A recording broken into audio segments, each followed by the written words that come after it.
Hi friends, welcome to ఈ అమ్మ చేతి వంట. ఈరోజు రెసిపీ ఏంటంటే టమాటా చట్నీ.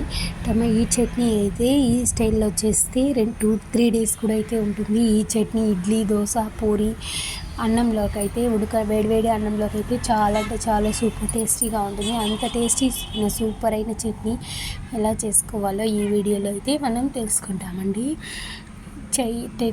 నేను ఇక్కడైతే 1/2 కేజీ పైన అయితే టమాటాలు తీసుకున్నాను. ఒక పెద్ద ఆనియన్, 2 పచ్చిమిర్చి అయితే కట్ చేసి అయితే వాష్ చేసి ఉంచుకున్నాను. ఇప్పుడైతే 2 టేబుల్ స్పూన్ల ఆయిల్ అయితే వేసుకొని పోపు దినుసులు అయితే వేసుకొని పోపు తీసి చిటపట ఆడిన తర్వాత ఆనియన్ అయితే వేసుకొని ఆనియన్ బాగా ఫ్రై అయిన తర్వాత టమాటాలు వేసుకొని అందులో చిటికెడు పసుపు, ఒక 1/2 టీ స్పూన్ కారం, 1/2 teaspoon garam masala, 1/2 teaspoon జీలకర్ర పొడి, 1/2 టీ స్పూన్ ధనియాల పొడి అయితే నేను హోమ్ మేడ్ మసాలా కూడా అయితే కొంచెం అయితే వేసుకున్నాను. పట్టా, లవంగం, ఏలక్కాయ అంతా మిక్స్ చేసిన పౌడర్ అయితే ఒక 1/2 స్పూన్ అయితే వేసుకొని టమాటాల పైన అయితే తగినంత సాల్ట్ అయితే వేసుకొని బాగా ఒక 3-4 మినిట్స్ అయితే అన్నీ మన మసాలా దినుసులంతా వేసుకొని 4 మినిట్స్ అట్టే సిమ్లో అయితే పెట్టేసినామంటే మీడియం ఫ్లేమ్లో 5 మినిట్స్ తర్వాత చూస్తే టమాటాలు అంతా బజ్జీ అయిపోతుంది. ఈ విధంగా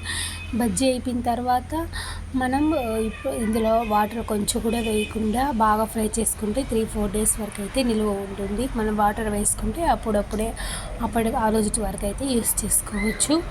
ఈ చట్నీ అయితే పూరీలోకి అయితే చాలా సూపర్ టేస్టీగా ఉంటుంది. ఇడ్లీ, దోశ మనం ఇంట్లో కూర వండని ఎక్కువ సమయం లేనప్పుడైతే ఇలాంటి కూరలు చేసుకుంటే ఈ టమోటా కర్రీ అనేది చాలా అంటే చాలా టేస్టీగా ఉంటుంది.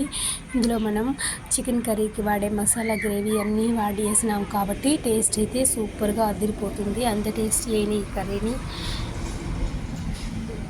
చాలా ఈజీగా ప్రాసెస్లో చిన్నపిల్లలు కూడా, బ్యాచిలర్స్ కూడా, వంట రాని వాళ్ళు కూడా ఈజీగా అయితే చేసుకోవచ్చు. అంత టేస్టీగా ఉంటుంది.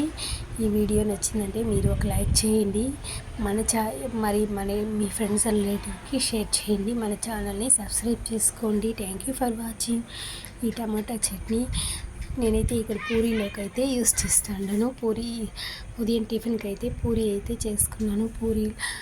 పూరీ పిండి అయితే కలిపి రుద్ది ఆయిల్ బాగా వేడికి పూరి అయితే మనం ఎలా చేసుకుంటామో ఈ వీడియోలో చూస్తామండి. మైదా పిండి అయితే ఎక్కువ వాటర్ వేయకుండా బాగా పిసుక్కొని ఇప్పుడు ముద్ద అయిన తర్వాత కొంచెం ఆయిల్ వేసి బాగా ముద్ద చేసుకున్నామంటే గిన్నెలో పిండి ఏది మిగలకుండా ముద్ద అయితే అయిపోతుంది. ఇప్పుడు మనం కొంచెంగా ఉండలు చేసుకొని ఈ చట్నీతో సర్వ్ చేసుకుంటే సూపర్ టేస్టీగా ఉంటుంది. టేస్ట్ అనేది వేరే లెవెల్లో అదిరిపోతుంటుంది. పూరీలు అయితే ప్రతి పూరి పొంగాలి అంటే మనం ఒక చిన్న టిప్ అండి, అందులో కొంచెం పంచదార వేసి కలుపుకుంటే పూరి అనేది బాగా పొంగుతుంది.